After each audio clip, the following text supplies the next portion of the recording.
Hello गरुडारियंस, welcome welcome. आज हम बात करने वाले हैं इंडियन फार्मा सेक्टर के एक बहुत बड़े एक मैसिव शेकअप की। जी हाँ, हम डीप डाइव करेंगे नोवार्टिस इंडिया की उस मेगा डील में जिसने पूरे मार्केट में एक तूफान चला दिया है। तो खबर क्या है? एक global pharma giant Novartis India से अपना लिस्टेड बिजनेस बेच रही है। Simple right? लेकिन होल्ड ऑन, क्या कहानी सच में इतनी सीधी है? क्या नोवार्टिस इंडिया को टाटा बाय बाय कह रही है? शायद नहीं। और यहीं पर है इस पूरी स्टोरी का सबसे बड़ा, सबसे इंटरेस्टिंग ट्विस्ट। तो चलिए इस डील को ना आराम से ब्रेक डाउन करते हैं। शुरुआत करते हैं उस हेडलाइन न्यूज से जिसने सबको चौंका दिया, और देखते हैं कि इस सौदे के पीछे आखिर है कौन कौन। तो हुआ ये कि 19 फरवरी 2026 को स्विस पेरेंट कंपनी नोवार्टिस एजी ने एक बॉम्बशेल अनाउंसमेंट किया। उन्होंने कहा कि वो अपनी इंडियन लिस्टेड कंपनी यानी नोवार्टिस इंडिया लिमिटेड में अपनी पूरी की पूरी कंट्रोलिंग स्टेक बेच रहे हैं। और जैसा कि यहां दिख रहा है, बेचने वाला है नोवार्टिस एजी और खरीदने वाले एक पूरा कंसोर्टियम है 3 इन्वेस्टमेंट फर्म्स का, जिसे लीड कर रही है वेवराइज इन्वेस्टमेंट्स। और ये कोई छोटा मोटा चंक नहीं है। We are talking about a massive 70.68% stake. सोचो, ये नोवार्टिस एजी की पूरी प्रमोटर होल्डिंग थी। इसका सीधा सा मतलब है कि कंपनी का कंट्रोल अब पूरी तरह से नए हाथों में चला गया है। तो सबसे बड़ा सवाल, नोवार्टिस ने आखिर ये कदम उठाया क्यों? ये कोई अचानक रात में लिया गया फैसला नहीं था, बल्कि ये नोवार्टिस की एक बहुत बड़ी ग्लोबल स्ट्रैटेजी का हिस्सा है, एक ग्लोबल पिवट। देखिए, उनके सीईओ वास नरसिम्हन के अंडर नोवार्टिस एक नया रूप ले रही है। वो एक डाइवर्सिफाइड कंग्लोमरेट, यानी जहां सब कुछ होता था उससे हटकर एक फोकस्ड मेडिसिन्स कंपनी बन रही है। मतलब सारा का सारा फोकस अब सिर्फ इनोवेटिव हाई वैल्यू R&D पर है। लेकिन जैसा उनके सीईओ ने साफ कहा, इसका मतलब ये नहीं कि इंडिया से नजर हट गई है। वो इंडियन मार्केट के एवोल्यूशन को बहुत करीब से देखते रहेंगे। और जैसा मैंने कहा, ये कोई वन ऑफ मूव नहीं है, एक साफ पैटर्न दिखता है।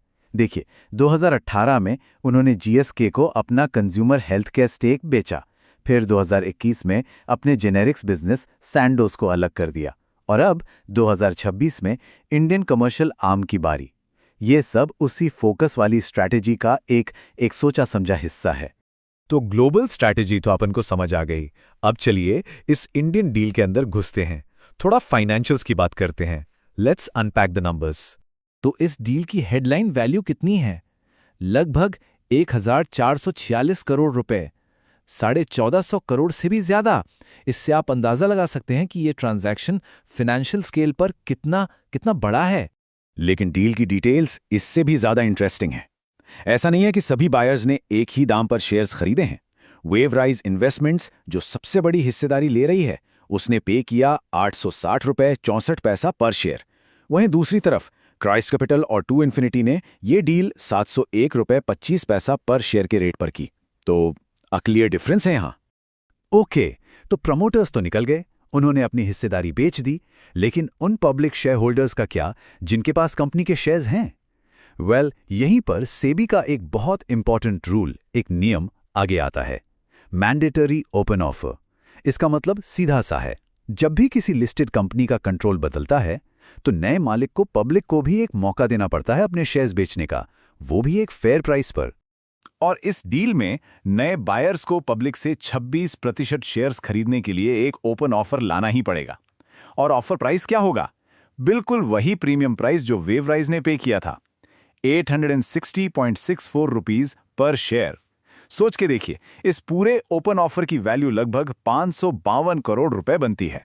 तो हमने नंबर्स की बात कर ली, स्ट्रैटेजी भी समझ ली, लेकिन अब आते हैं इस कहानी के सबसे सबसे जरूरी हिस्से पर। ध्यान से सुनिएगा, आखिर बेचा क्या गया, और उससे भी ज्यादा इंपॉर्टेंट, क्या नहीं बेचा गया। और यहीं हम अपने पहले सवाल पर वापस आते हैं। देखिए, नोवार्टिस एजी ने बेचा है अपना लिस्टेड कमर्शियल बिजनेस, यानी नोवार्टिस इंडिया लिमिटेड। इसमें आते हैं वोवरान जैसे पुराने वेल नोन ब्रांड्स।